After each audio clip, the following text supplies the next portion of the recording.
अस्सलाम वालेकुम नाज़रीन, आप देख रहे हैं प्रोग्राम गोया और मैं हूं अरसलान खालिद। आज के प्रोग्राम में हम बात करेंगे कराची के हवाले से और ख़ास तौर पर जो बारिशों ने वहां पर तबाही मचाई, उसके बाद वज़ीर आज़म इमरान खान साहब का मुंतज़िर रहा कराची। और फिर वज़ीर आज़म इमरान खान साहब हफ्ते के रोज़ वहाँ गए। कहा गया कि एक तारीख़ी पैकेज दे रहे हैं, 1100 अरब रुपये के करीब कमोबेश ये पैकेज का ऐलान किया गया।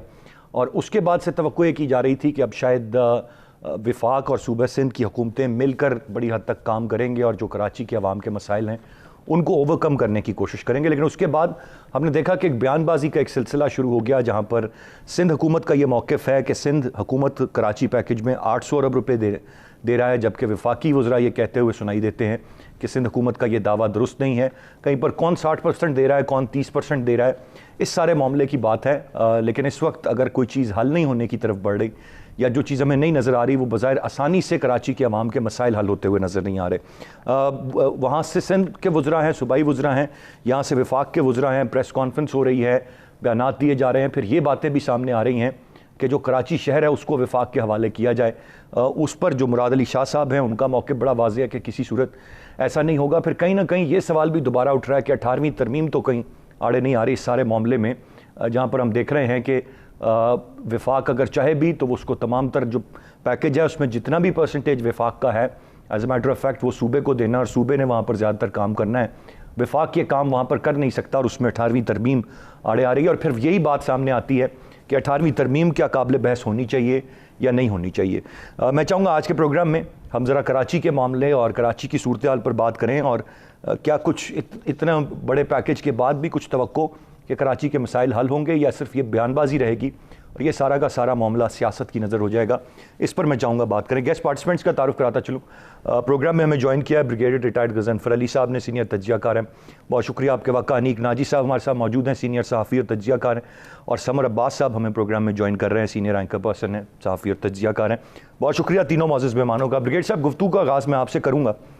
बज़ाहिर अगर देखा जाए 1100 से ज़ायद अरब का जो पैकेज है वो कराची के लिए अनाउंस करना, फिर कराची के लोग मुंतज़िर थे वज़ीर आज़म इमरान खान साहब का वहाँ जाना, लेकिन उसके बाद हम ये अगर समझते कि शायद कुछ मामलात बेहतरी की तरफ जाएंगे, वो हमें नज़र नहीं आया, बल्कि तमाम तर मामलात और ये पैकेज और ये अमाउंट ये सब सियासत की नज़र होता नज़र आ रहा है। क्या वजह इसका इल्ज़ाम क्या वफाक को देना चाहिए? सिंध संजीदा नहीं है, कोई एक दूसरे को क्रेडिट नहीं देना चाहता, मामला क्या है? बहुत बहुत शुक्रिया अरसलान। असल में ये जो बारिशें हुई हैं इसमें जिस तरह की तबाही हुई है और जो पानी जिस तरह आया है, उस तमाम के तमाम का असर कराची के अंदर बिला तफरीक, चाहे वो एक अमीर आदमी था डिफेंस में रह रहा था या नाजिबाबाद में रह रहा था या मलीन में रह रहा था या अपना फेडरल बी एरिया में रह रहा था या गुलशन इकबाल में रह रहा था, सबके ऊपर एक ही जैसा असर आया। और ऐसा असर आया कि क्या आप बिलीव कर सकते हैं कि लोग वहाँ पे अपनी टैंकियों में से सीवरेज का पानी पीने पे मजबूर थे। घरों में पानी, बाहर पानी कर रहा था, घरों में पानी नहीं है। ये लिमिट थी इंसान की हेल्पलेसनेस की। एक कैसा तूफान था जिसने हर चीज़ को हिला के रख दिया। अब जिस तरह तूफान ने लोगों के घरों को, लोगों की जायदादों को, उनकी ज़िंदगियों को हिला के रखा था, इसी तरह उसको लीडरशिप को हिला के रखना चाहिए था। एक ऐसी चीज आपको लीडरशिप क्या नजर आई है? बज़ाहिर तो बड़े बयानात हैं, वफाक एक्टिव है, सिंध एक्टिव है, लेकिन उस तरह के हिलाना इन ट्रू सेंस कि आप रियलाइज करें और ये अंडरस्टैंड करें कि अब आपको बेहतर करनी है चीजें, वो रियलाइजेशन आपको नजर आई ब्रिगेड साहब? ये अरसलान, इस वक्त कराची में इंसानियत की तस्जील हो रही है। कुछ चीज़ें मैंने खुद भी देखी हैं और मैं बहुत उस पर इंसान को बहुत दुख होता है, बल्कि आप सोच नहीं सकते कि आपका दिमाग किस तरह हिलता है। लेकिन हुआ क्या, वहाँ पे जो लीडरशिप की अटेंशन टोटली फोकस होनी चाहिए थी एक डिज़ास्टर की तरफ, उस डिज़ास्टर की तरफ जो कॉमन आदमी को हिट कर रहा है। कॉमन आदमी तो वैसे ही पाकिस्तान में रट्टी रोड़ा है, जिसको मारो, थप्पड़ मारो, कत्ल करो, जो मर्जी करो, किसी nobody is bothered. Let's be very frank, कि कोई बॉदर्ड नहीं है, कोई लीडर बॉदर्ड नहीं है आम आदमी के लिए, सारा डकोस्ता है। तो वहाँ हो क्या ये रहा था कि शहबाज शरीफ जाके जरदारी को मिल रहे थे ऑल पार्टीज कॉन्फ्रेंस चलाने के लिए। यार अल्लाह को, खुदा को मानो, कराची डूबा हुआ है पानी में, पर खैर पानी पूरे पाकिस्तान में आया, लेकिन वहाँ जो कंडीशन थी वो सीन इज बिलीव। अगर आपने देखा है तो आप बिलीव कर सकते हैं, नहीं देखा तो आप नहीं। उसकी इंटेंसिटी का अंदाजा लगा सकते हैं। तो बजाय इसके कि वहां पे फोकस हो रहा होता उस पानी के ऊपर, कुछ डोनेशन दे रहे होते शहबाज शरीफ साहब वहां पे अपने जाती दौलत से जो जमा की हुई है, या जरदारी साहब ने जो कुछ कमाया हुआ है, खाया हुआ है इस मुल्क को, उससे कुछ दे रहे होते, वो वहां पे गले मिल के ऑल पार्टीज कॉन्फ्रेंस के डिनर हो रहे थे। अब आप इससे सीरियसनेस का अंदाजा लगा। सही ब्रिगेड साहब, पॉइंट आपका आ गया सर। मैं आगे बढ़ना चाहूँगा। नाजी साहब, आपकी क्या राय होगी? क्या कोई संजीदा नहीं है, किसी को दर्द का एहसास नहीं है? सिंध के अवाम, कराची के अवाम, ओवरऑल जो सूरत हाल है हम देख रहे हैं, वफाक क्रेडिट लेना चाहता है कि बहुत बड़ा पैकेज दिया, सिंध वो क्रेडिट नहीं देना चाहता। बस ये सिर्फ क्रेडिट लेने की बात है और महज सियासत है, और there is more to it. Naji साहब देखिए, ये तो बात हम सभी जानते हैं कि इस्लामाबाद ने जो ये देखिए, मुझे बड़ी पुरानी एक बात याद आई। 20-22 बरस होते हैं जब वज़ीर आज़म नवाज शरीफ भी कराची गए थे इसी तरह के बड़े खरबों का एक पैकेज का ऐलान करने के लिए। ये जो हमने देखा है बुनियादी तौर पे ये इस पर ज़्यादा संजीदा ना हो, मतलब है मसला क्या है। ये जितनी बारिश इस मरतबा हुई है, इससे आधी बारिश भी जो माजी में होती रही हैं, आधी बारिशें वो भी कराची को डुबोती रही हैं। फ़र्क इस दफ़ा चीखें इसलिए निकल रही हैं ज़्यादा क्योंकि इस दफ़ा ये पानी बगलों में भी दाखिल हो गया है, वरना उससे पहले तो यानी कच्ची आबादी बाकी तो कराची का पहले भी बुरा हाल था। वाटर एनक्रोचमेंट है बुनियादी मसला, यानी वाटरवेज, पानी के निकास के जो रास्ते थे उन पर नाजायज़ कब्जे हैं, सब ने उसमें अपना हिस्सा डाला हुआ है। वहाँ पे कहीं आबादियाँ हैं, जिस तरह रेलवे ट्रैक पे एनक्रोचमेंट है, वैसे वाटरवेज पे आप जानते हैं आई चुंदरीगढ़ रोड के साथ जो वाटरवेज निकलने के रास्ते थे, वहाँ पे खुद मीडिया हाउसेज ने अपने हेडक्वार्टर बनाए हुए हैं और उनको मुख्तलिफ हुकूमतों से रेगुलराइज करवा लिया हुआ। तो कहीं शादी हॉल, कहीं ये मतलब है कि इंफ्रास्ट्रक्चर, कहीं बस्तियों की बस्तियाँ, पानी के निकास का रास्ता ही नहीं है। आप लीडरशिप क्या करें? इतनी हिम्मत और जुर्रत किसी में ये मैं तो नहीं देखता कि है कि वो वाकई कराची का मसला अगर आपने हल करना है फिर वो सारी इंक्रोचमेंट हटाएंगे। किसी के पास उतना पैसा नहीं है कि उनको फिर कंपनसेट करें। तो ये जो 3-4 हफ्ते की बारिशें हर साल आती हैं, ये एक खामोश मुआहदा है कि ये तो होना ही है, इसको हमने बर्दाश्त करना है और बाकी ज़िंदगी मामूल के मुताबिक चल पड़ेगी। कराची के मामलात जब तक इस्लामाबाद में बैठी वफाकी कोई भी हुकूमत हो, किसी भी पार्टी की हो, बस मौजूदा वफाकी हुकूमत है, तो इनका जो हुस्न इंतज़ाम पंजाब में और पख्तूनख्वा में है वो काफ़ी नहीं है। जो कराची को भी आप यही चाहते हैं, जो इसी तरह की रहनुमाई कराची को भी मिल जाए। कराची के मसाइल हल करने के लिए कराची के अपने लोग हैं, सिंध के लोग हैं, मुकामी लोग हैं, वो अपने मसाइल जानते हैं। यहाँ गुजरांवाला वज़ीराबाद से एक आदमी उठ के चला जाता है कराची के मसाइल ठीक करने, तो वैसे ही ठीक करेगा जैसे वो यानी हो चुके हैं। तो मेरी गुजारिश यही है कि ना तो हमारे यहाँ वो विल है मामलात को, इंक्रोचमेंट को ख़त्म करने की, ना ही हमारे पास सच्ची बात है कि वो यानी ना विल है, और सच्ची बात है अफोर्डेबिलिटी भी नहीं है। तो ये अब इसको आदत बना लें, ये जब भी बारिश आएगी ये तबाही आएगी, उसके बाद फिर मामलात मामूल पर आ जाएंगे। ये जो इसके ऊपर सियासत हुई है कि हम इतने पैसे दे रहे हैं, ये इसको आप एक और ऐलानी समझे, बदनसीबी की बात है और क्या है। बिल्कुल सही। समर अब्बास साहब, आप कैसे देखते हैं ये विल का मसला है, ये बड़ा एक जो स्टेप लेना है कि आप जो इंक्रोचमेंट है, और उसमें चूँकि बहुत ऐसे बड़े बड़े हैवी वेट्स, बड़े बड़े नाम आते हैं, तो आप वो तमाम तर चीज़ें कर नहीं सकते। जब तक वो नहीं करेंगे आप कोई एक मैकेनिज्म बना नहीं पाएंगे। ये 1100 अरब भी क्या दादरसी कर पाएगा कराची के अवाम की? देखें, अगर तो ग्राउंड पे लग जाए तो 500 अरब भी काफ़ी है 1100 अरब की बजाय। इसका आधा पैसा भी अगर लग जाता है कराची पे एक्चुअल अगर मानों में, तो मेरे ख्याल से कराची बड़ी हद तक रिफॉर्म हो सकता है। लेकिन मसला क्या है? मसला यहाँ पे आपने बात की विल का मसला है, बिल्कुल यहाँ विल का मसला है, और उससे भी बड़ा मसला यहाँ पे ये है कि सियासी क्रेडिट, जब कराची के अंदर किसी किस्म की कोई चीज़ करने के क्रेडिट लेने की बारी आती है तो हर वहाँ की जो पॉलिटिकल स्टेक होल्डर्स हैं, जमातें हैं, वो अपने पे ले आती है कि ये मेरा काम है, ये मेरा काम है। अब जब यहाँ पे कराची के अंदर कोई मसाइल पैदा होते हैं तो उस वक्त सब एक दूसरे पे डालना शुरू कर देते हैं। देखा जी, ये जिम्मेदारी तो जो बलदियाती हुकूमत है वो डालती, हमारे पास इख्तियारात नहीं है, ये जिम्मेदारी तो सिंध हुकूमत की थी। सिंध हुकूमत आगे वो जिम्मेदारी वफाकी हुकूमत पर डाल देती है कि हमें फ़ंड्स बड़े कम मिल रहे हैं हमारे हिस्से के, हमें बजट बड़ा कम मिला है, हम नहीं कर सकते। तो ये एक दूसरे पे जब कुछ बुरा होता है एक दूसरे पे जिम्मेदारी डालने की कोशिश की जाती है। जब कोई पॉलिटिकल क्रेडिट लेने के फ़ायदा होता है, फ़ायदे की बात आती है, वहाँ सारी पॉलिटिकल पार्टीज़ आगे आ जाती हैं एक दूसरे से बढ़ के। जिस तरह से कराची पैकेज अब अनाउंस हो गया 1100 अरब का, अब इसमें पहले दिन तो बड़ी एक हमें हौसला अफजा सूरत हाल नज़र आई कि वज़ीर आज़म के एक तरफ गवर्नर सिंध बैठे हैं, एक तरफ वज़ीर आला सिंध बैठे हैं, मिल के एक पैकेज अनाउंस हो रहा है 1100 अरब का कराची के लिए। बड़ी खुशाइन चीज़ थी, बड़े हौसला अफजा मनाजिर थे। लेकिन अगले ही दिन जिस तरह का बयानात का सिलसिला शुरू होता है, पहले बिलावल भुट्टो जरदारी कहते हैं कि वफाकी हुकूमत सिर्फ 300 अरब दे रही है, बाकी 800 अरब हम दे रहे हैं। उसके बाद फिर असद उमर साहब का बयान आ जाता है कि भाई 62% इसमें 1100 अरब के अंदर जो कंट्रीब्यूशन होगी वो वफाकी हुकूमत की होगी और बाकी के जो पैसे हैं 38% वो सिंध हुकूमत करेगी। अब ये क्रेडिट लेने की दौड़ में लग ये रहा है कि बज़ाहिर ये जो सारा प्लान था कराची की ट्रांसफॉर्मेशन का, ये फिर बैक बर्नर पे चला जाएगा और एक मरतबा फिर से वफाकी और सिंध हुकूमत एक दूसरे पे इल्ज़ामात लगाती रह जाएंगी। और मुझे ये लग रहा है, ज़ाती तौर पे ये लग रहा है, बड़े अफसोस के साथ मुझे ये कहना पड़ रहा है कि ये एक बड़ा गोल्डन चांस था हमारे पास, एक बहुत बड़ा मौका था।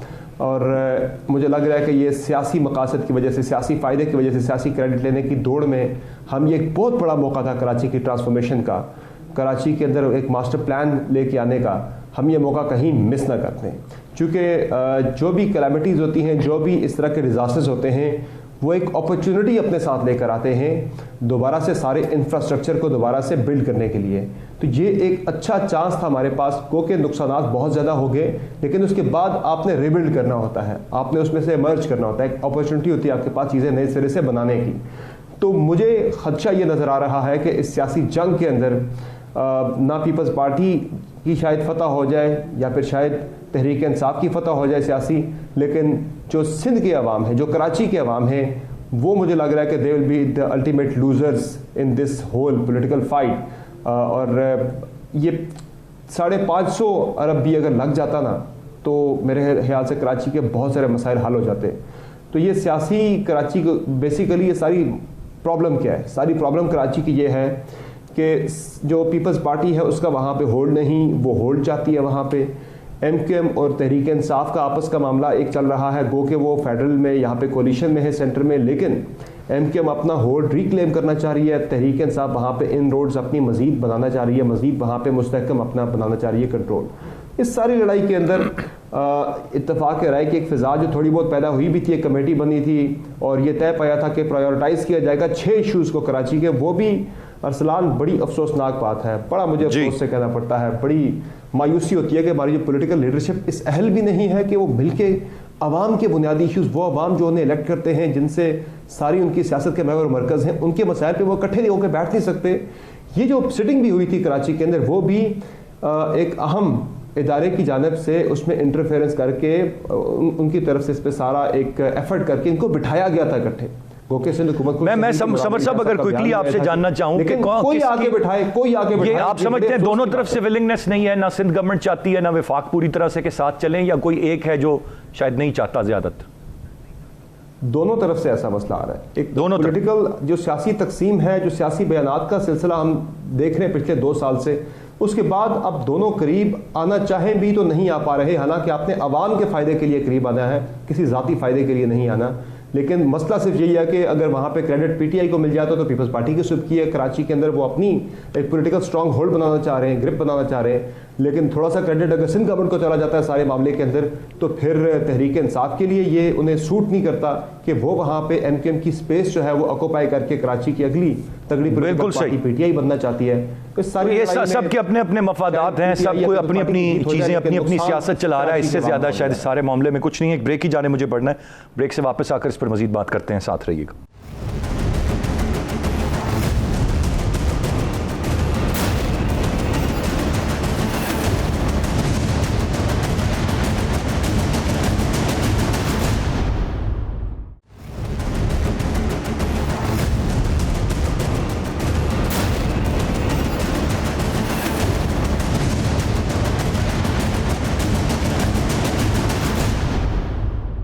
जी वेलकम बैक।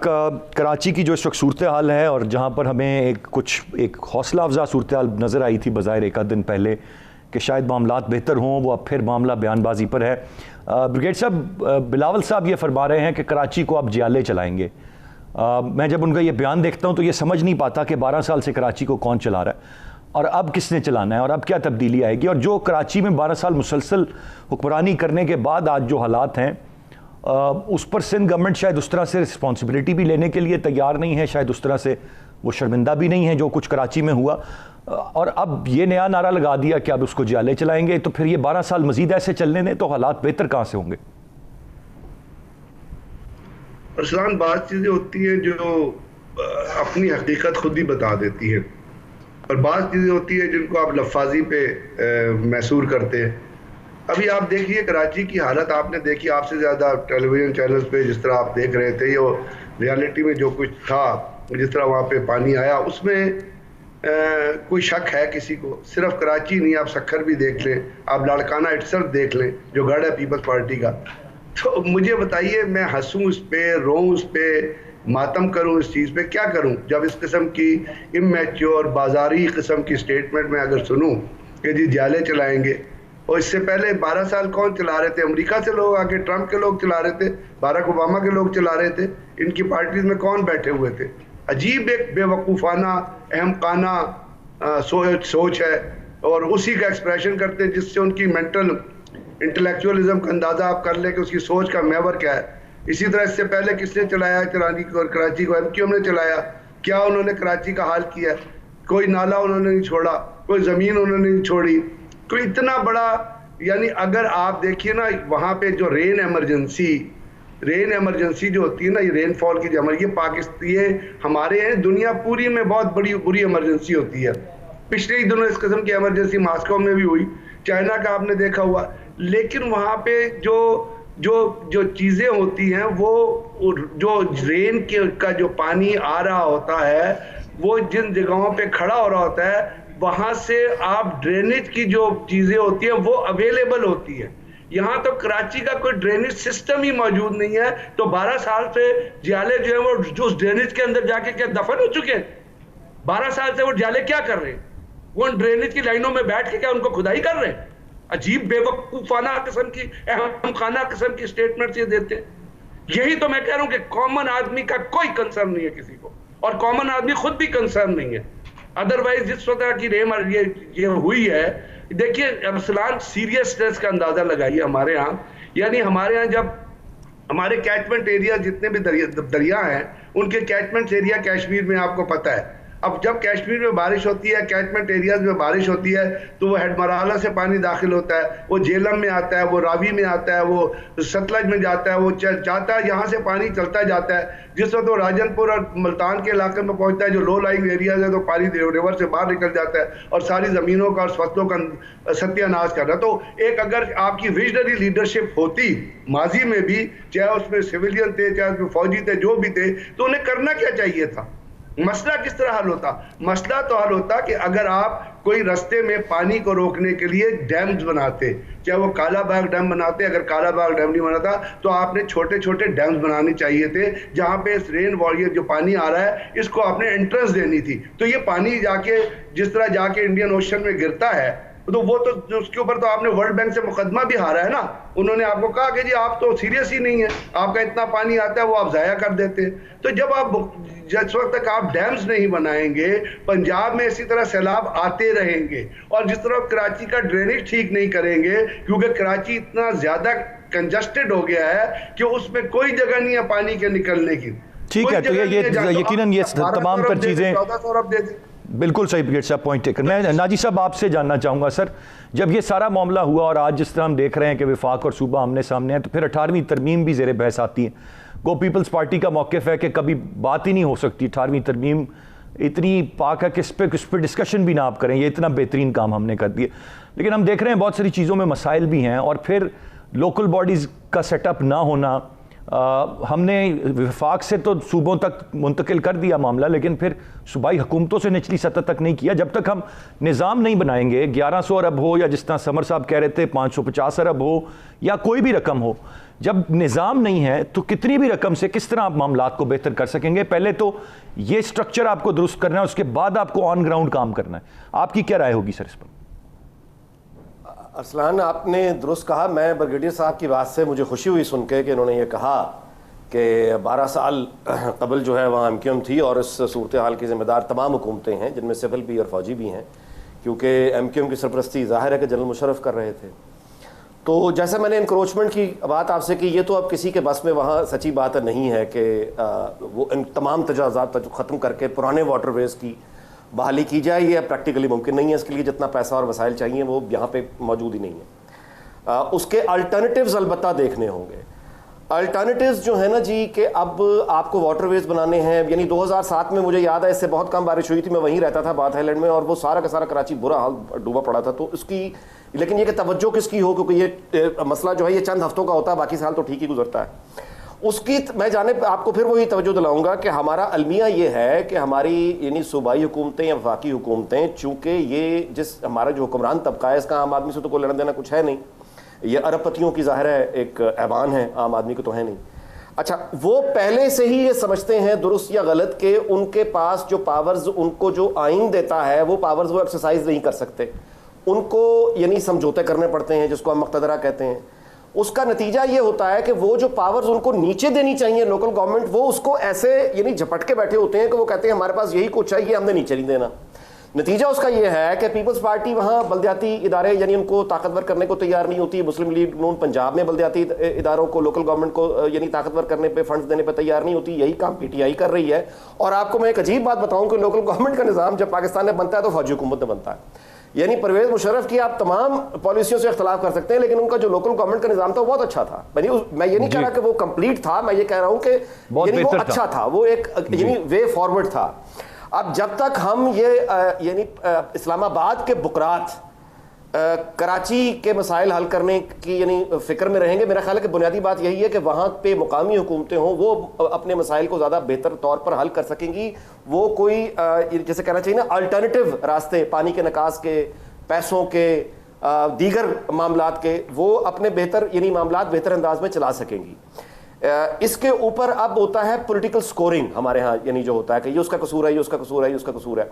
उसकी वजह भी यही है, ये एक ऐसा निज़ाम है कि इसमें लट्टू घूमता है। आप हतमी जिम्मेदारी कभी किसी पर यानी किसी को जिम्मेदार नहीं ठहरा सकते, क्योंकि आप इधर जाएंगे वो कहेगा वो जिम्मेदार है, उधर जाएंगे वो कहेगा वो जिम्मेदार है।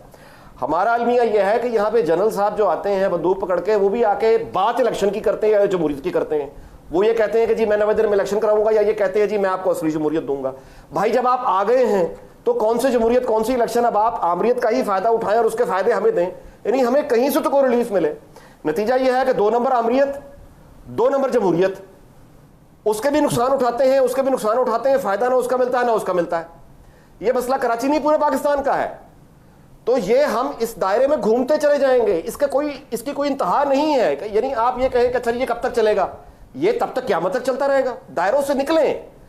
अवामी हुकूमत नहीं, जब मुझे नाजी साहब ये फरमाएं, आपने कह दिया कि यहाँ पर जमहूरियत भी जाली है, आमरीत भी जाली है, फिर किसने कौन निकालेगा आपको इस गोल चक्कर में जिसमें आप हम घूम रहे हैं? कौन निकालेगा गोल चक्कर से निकालने की? देखिए, या तो मैं यानी या तो ये होता है, तारीख पे हमें देखना पड़ता है ना कि जब ऐसे हालात में माशरे गर्दाब में फंस जाते हैं, फिर वहां क्या हुआ। वहां फिर ये हुआ कि यानी फिर लोग निकले तारीख के मैदानों में जिन्होंने लड़ाइयां लड़ी और अपनी अशराफिया से अपने हकूक छीन कर लिए, लेकिन इस अमल में यानी एक तरह की कीमत इसकी भारी देनी पड़ती है। अच्छा, दूसरी तरफ वो मुल्क हैं जहां पे लोग अपने हकूक लेने के लिए निकले लेकिन खाना जंगी का शिकार हो गए, वो बिल्कुल ही तबाह हो गए। तो इसकी भी कोई जमानत नहीं है कि आप घरों से बाहर निकल आएंगे और उसके बाद आपको हकूक मिल जाएंगे, मुमकिन है तबाही की जानिब चल पड़े।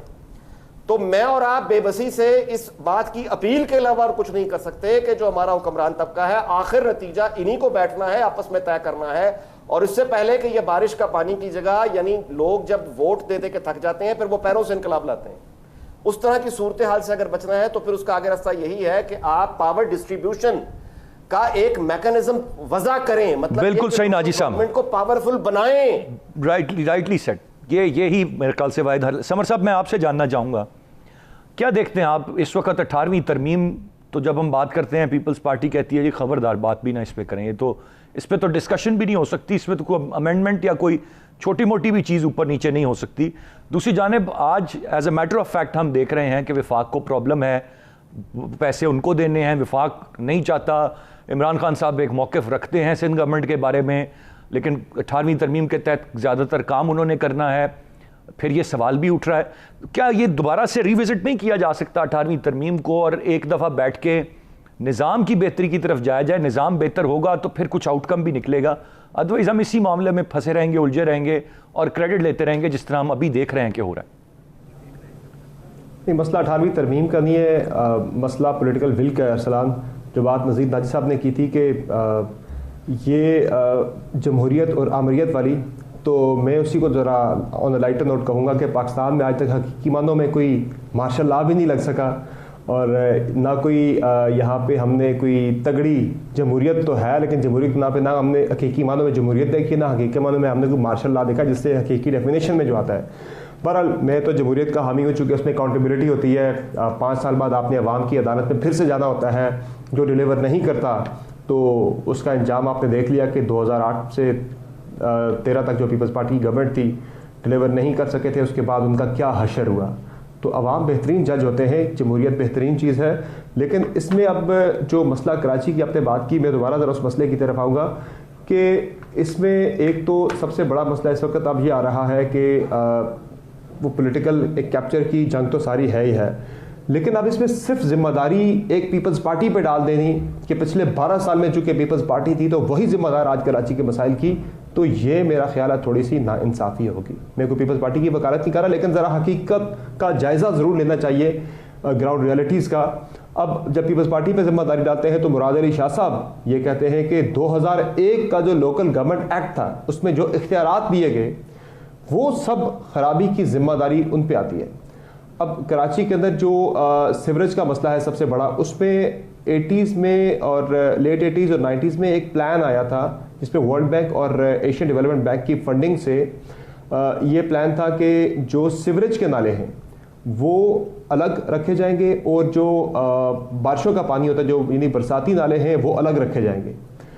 तो वो सॉलिडली उन पर वो अलग होकर उन पर सीवरेज का पानी नहीं आएगा, ताकि जितना भी बारिशों का लोड है वो पानी सारा निकल जाए उसमें। वो बहरहाल वो चीज़ आगे नहीं हो सकी थी, लेकिन जो जितने भी बरसाती नाले थे उन पे तजावुज़ात बन गई। अब जब तजावुज़ात की बात होती है तो मुराद अली शाह साहब ये कहते हैं कि 2001 के लोकल गवर्नमेंट एक्ट के तहत जो इख्तियारात दिए गए थे बल्दियाती हुकूमतों को, मेयर को, उन्होंने तजावुज़ात को अलाउ किया।